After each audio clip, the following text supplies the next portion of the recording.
мусульманами помощи от Аллаха Субхану ва Тааля и победы в этом мире. И это получение ими успеха в вечном мире, потому что Аллах Субхану ва Тааля говорит в Коране: «Фаман иттаба гудай, фала ядиллу ва ла яшка». А те, которые следуют по моему пути, то есть которые установил Аллах Субхану ва Тааля, то они не заблудятся, и они не будут несчастны. Не заблудятся в этом мире, получат успех от Аллаха Субхану ва Тааля, и они не будут несчастны в вечном мире, в ахире. Это следование.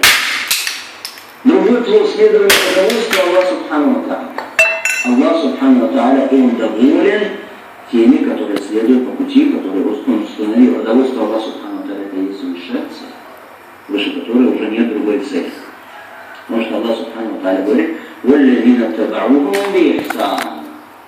И те, которые последовали за ними во благе, ради Аллаху анхум ва раду. Аллах доволен ими, они доволен Аллахом. Смотрите, это очень важное слово. «Валлазина таба'ухум биихсан». И те, которые последовали за ними благим образом. За кем? За сподвижниками. Последовали благим образом. Что будет им?